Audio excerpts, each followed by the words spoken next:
What happens when a royal guest goes completely off the rails on live television, turning what should have been a simple morning show appearance into an absolute disaster? Well, you're about to find out in today's story that had viewers across America dropping their coffee cups in shock. Before we dive in, make sure to hit that subscribe button and let me know in the comments what you think about celebrity guests who can't handle basic interview questions. The Good Morning America studio was buzzing with its usual pre-show energy. Michael Strahan, the beloved host, known for his warm demeanor and professional handling of even the most difficult guests, was preparing for what his producers had pitched as a straightforward interview. The guest was scheduled to discuss her recent charitable endeavors and upcoming projects, a typical feel-good segment to brighten viewers' morning routines. As the cameras rolled and the familiar Good Morning America theme music faded, Michael flashed his signature smile to the audience. "Good morning, America. I'm Michael Strahan, and we have a very special guest with us today. Please welcome Meghan Markle." The applause was polite but enthusiastic as Meghan walked onto the set. She settled into the plush interview chair across from Michael, smoothing her designer dress and offering what appeared to be a practiced smile. The studio lights caught the expensive jewelry adorning her wrists and neck. For a moment, everything seemed perfectly normal. "Meghan, thank you so much for joining us this morning," Michael began, his voice carrying that warm professional tone that had made him a morning television favorite. "I know our viewers are excited to hear about your latest charitable work. You've been involved with several organizations recently." Meghan's posture shifted slightly, and something flickered across her expression. "Well, Michael, I appreciate you having me on, though I have to say I'm surprised by how basic that question is. I would have expected something more substantive from someone in your position." The comment hung in the air for a moment. Michael's media training kicked in immediately, his smile never wavering despite the unexpected rudeness. "Of course. Let's dive deeper then. Can you tell us about the specific impact you're hoping to make with your foundation work?" Impact? Meghan's tone had shifted noticeably, becoming more condescending.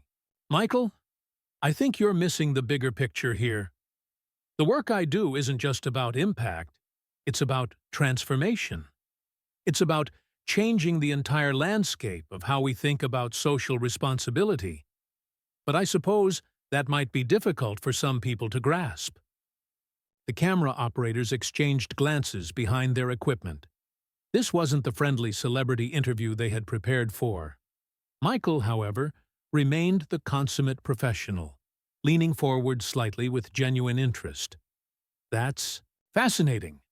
Meghan, can you give our viewers some concrete examples of this transformation you're working toward?" Meghan's laugh was sharp and dismissive. "Concrete examples? Michael, you're thinking too small.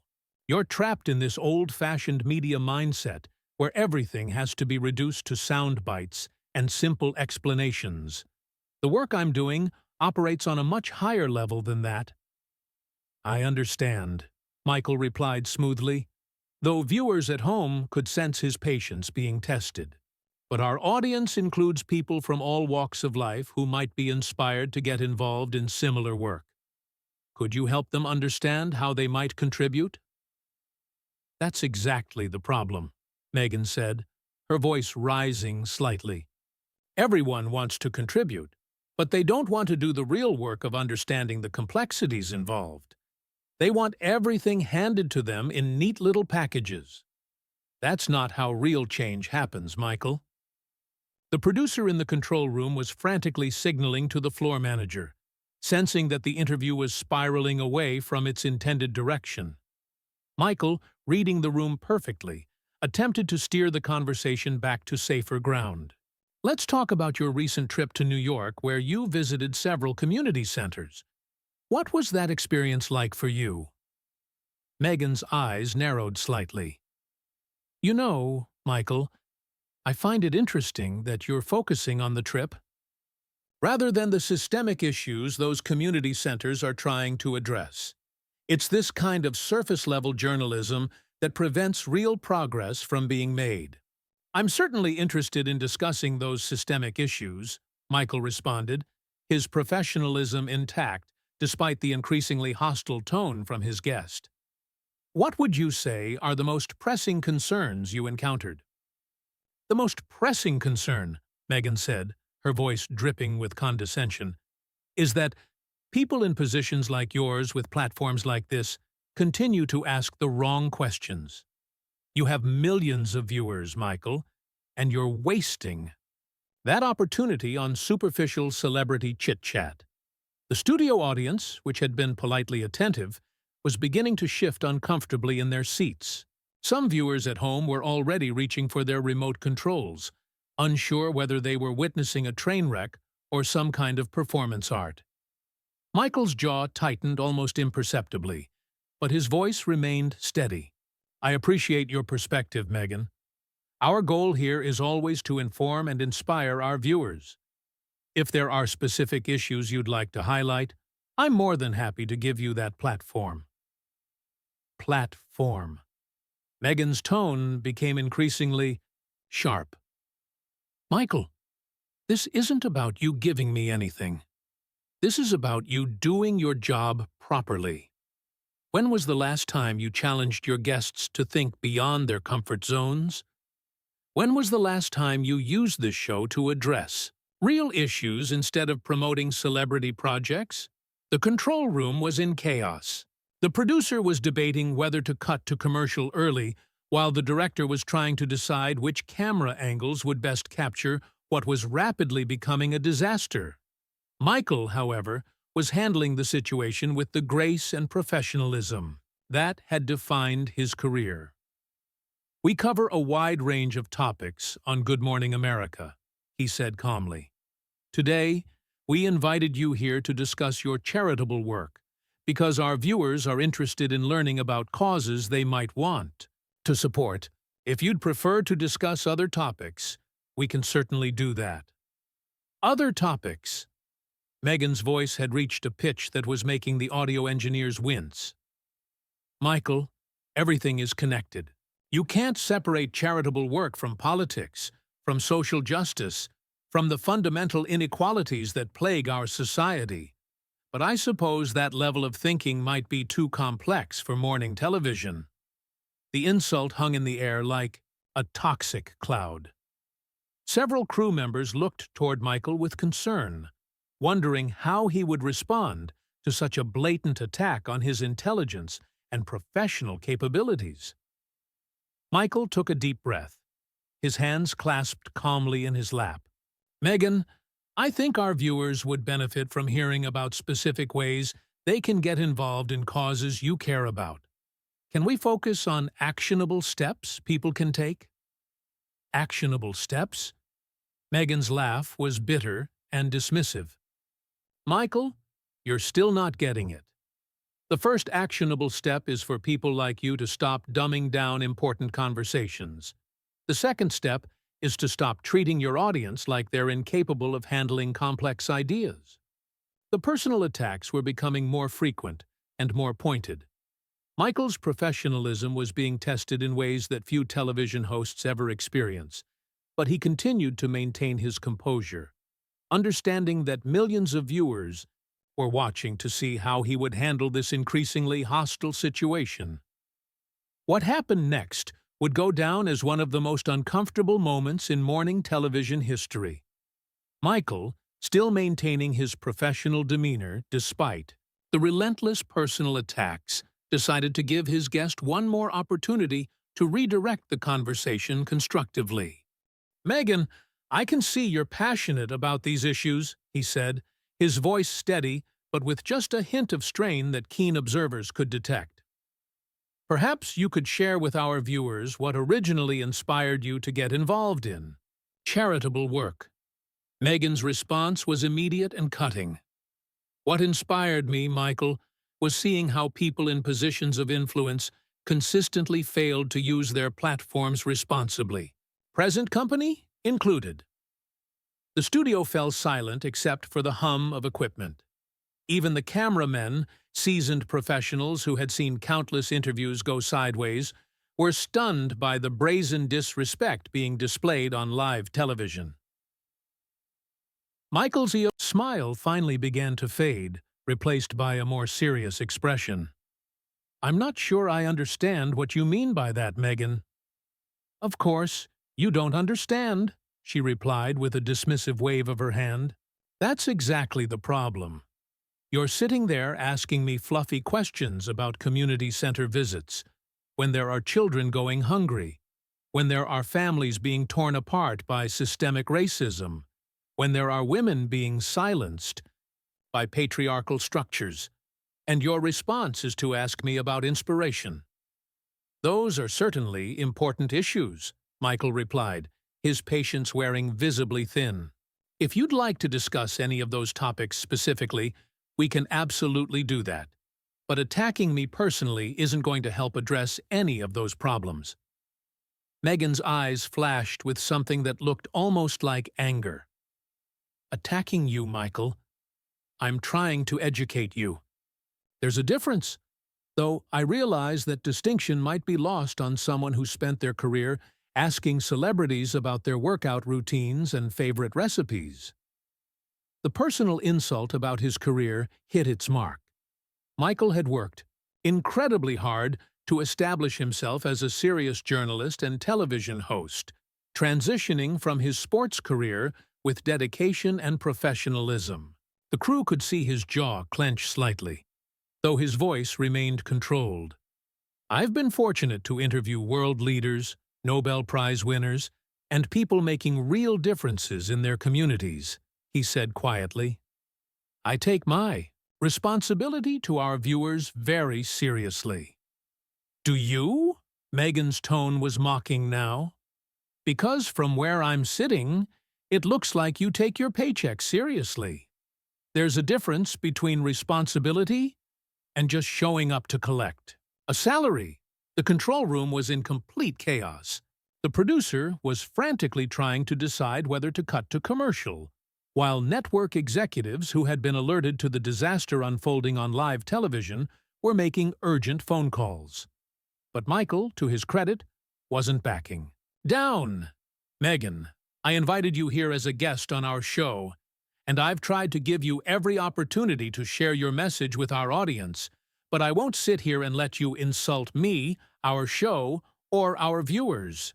"Your viewers?" Meghan's laugh was sharp and contemptuous. "Michael, your viewers are part of the problem. They're content to sit in their living rooms sipping their coffee, feeling good about themselves for watching a segment about charity, work, but they're not actually doing anything meaningful to create change." The camera caught several audience members looking genuinely offended. These were real people who had taken time out of their morning to attend a taping, and now they were being insulted by someone they had come to see. Michael's protective instincts kicked in. "I think you're underestimating our audience, Meghan. The people watching this show are teachers, nurses, parents, small business owners, people who work hard every day to support their families and contribute to their communities." "Contribute." Meghan's voice rose again. "Michael, showing up to work and paying taxes isn't contribution. It's basic functioning. Real contribution requires sacrifice, requires challenging the status quo, requires making people uncomfortable. But I suppose that's too much to ask from people who get their news from morning television." The insults were now directed not just at Michael, but at the millions of Americans watching at home. Social media was already exploding with outrage as viewers expressed their shock at what they were witnessing. Michael leaned forward slightly, his professional mask finally beginning to slip. "Meghan, I think you need to be very careful about how you characterize the people who are watching this program." "Careful," she shot back. "Michael, careful is exactly the problem. Everyone's so worried about being careful, about not offending anyone, about maintaining the comfortable status quo. Meanwhile, Real issues go unaddressed because people like you are too careful to ask the hard questions. What hard questions would you like me to ask? Michael's voice had an edge to it now that hadn't been there before. How about this? Meghan said, leaning back in her chair with a satisfied smirk. When was the last time you used your platform to challenge your viewers' preconceptions? When was the last time you made them genuinely uncomfortable with truths they didn't want to hear? When was the last time you did anything other than serve up easily digestible entertainment, disguised as journalism? The attack on his professional integrity was the final straw. Michael had endured personal insults, watched his guest attack their viewers, and maintained his composure throughout. But questioning his journalistic credentials struck at the core of who he was as a professional. I've covered natural disasters, interviewed families dealing with tragedy, highlighted social injustices, and given a platform to people fighting for important causes, he said, his voice steady but firm. I don't need to attack my guests or insult my audience to prove my commitment to journalism. Don't you? Meghan's tone was now openly hostile. Because from where I sit, it looks like you need to do something to prove you're more than just a pretty face reading from a teleprompter. The studio was dead silent. Even the most experienced crew members had never witnessed such blatant disrespect on a live television program. Michael's hands were clenched in his lap, and for a moment it seemed like he might actually lose his composure. Instead, he took a deep breath and spoke with quiet dignity. Meghan, I think it's clear that this interview isn't going in a productive direction. Perhaps we should move on to our next segment. Oh, now you want to move on? Meghan's voice was dripping with sarcasm. How convenient. When the conversation gets real, when someone challenges you to step up to your responsibilities, suddenly it's time to move on to something more comfortable. This isn't about comfort, Michael replied, his voice gaining strength. This is about respect. Respect for our viewers, respect for this platform, and basic human respect. You've been given every opportunity to share your message, but instead, you've chosen to attack me personally and insult the people who watch this program. Meghan's response would become the moment that sealed her fate on the show. Respect, she said with a bitter laugh. Michael, respect is earned, not given. And, frankly, I haven't seen anything this morning that suggests you've earned it. The gasps from the studio audience were audible. Several crew members shook their heads in disbelief. The producer in the control room was already making the call that would end this disaster, but Michael wasn't finished defending himself and his show. The final moments of what would become television infamy were about to unfold. Michael Strahan, a man who had built his career on kindness, professionalism, and treating every guest with dignity, was about to reach his breaking point. But first, he would give his guest one final chance to redeem herself. Meghan, he said, his voice carrying the weight of years of broadcast experience. I'm going to give you one more opportunity to explain to our viewers what you hope to accomplish by coming on our show today. Meghan's expression twisted into something resembling contempt. What I hope to accomplish, Michael, was to have an intelligent conversation with someone capable of rising above the mediocrity that passes for journalism on morning television. Clearly, I overestimated your abilities. That was it. The final insult that broke through Michael's legendary composure. His smile disappeared completely, replaced by a look of quiet determination that anyone who knew him would recognize as dangerous territory. You know what, Meghan, he said, his voice calm but carrying unmistakable authority. I've been in this business for a long time. I've interviewed presidents, world leaders, Nobel laureates, and ordinary people doing extraordinary things. Secrets. All that time, I've never encountered a guest who seemed more interested in tearing others down than building anything up. Meghan's eyes widened slightly, perhaps realizing for the first time that she had pushed too far. "Excuse me. You heard me," Michael continued, his voice growing stronger with each word. "You came on this show supposedly to talk about charitable work, about helping people, about making a positive difference in the world. Instead, you've spent the entire interview attacking me, attacking our viewers, and demonstrating exactly the kind of entitled, condescending attitude that turns people away from the causes you claim to care about."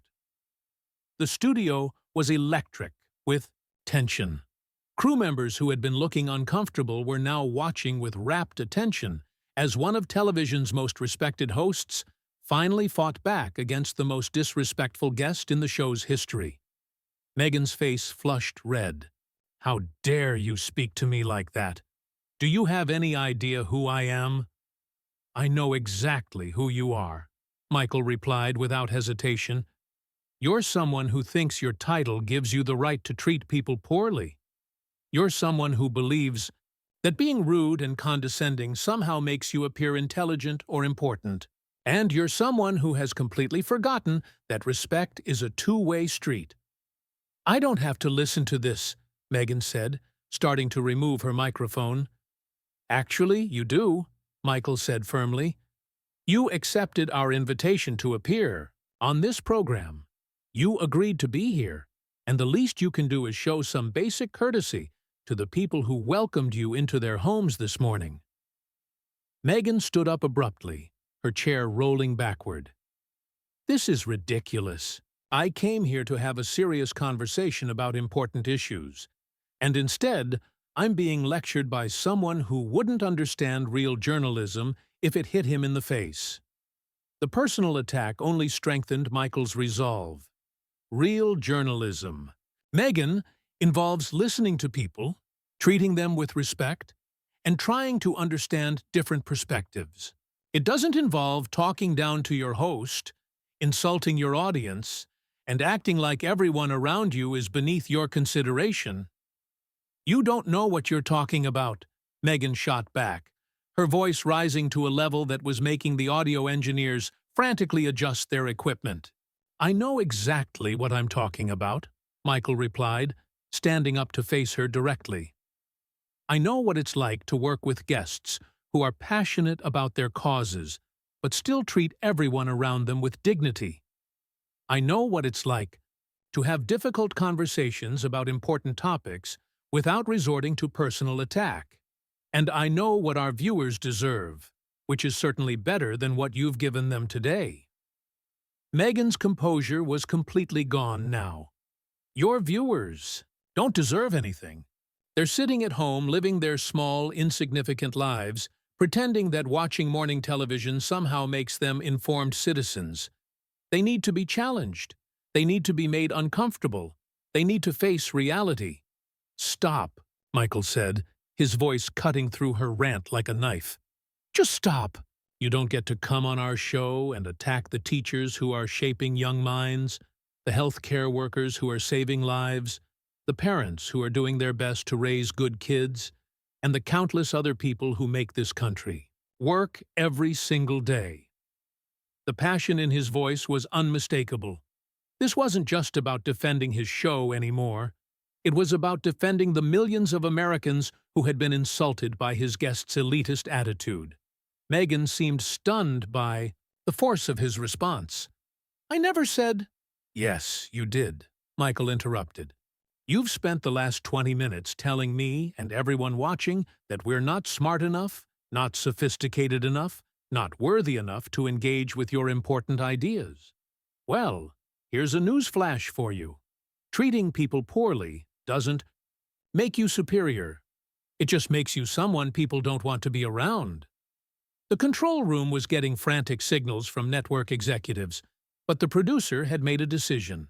This was television gold, and sometimes you had to let these moments play out. Meghan was clearly rattled now, her carefully constructed public persona cracking under pressure. "You have no right to speak to me this way. I am a member of the royal family. And I'm a person doing my job, Michael replied calmly. Your title doesn't give you the right to be cruel to people. It doesn't excuse your behavior, and it certainly doesn't impress me or our viewers. This is unacceptable, Meghan said, looking around the studio as if expecting someone to come to her rescue. I demand to speak to your producer. I demand any apology. Michael's response was swift and final. The only person who owes anyone an apology here is you. You owe an apology to our viewers. You owe an apology to our crew. And frankly, you owe an apology to everyone who works hard to make positive changes in the world without feeling the need to tear others down in the process.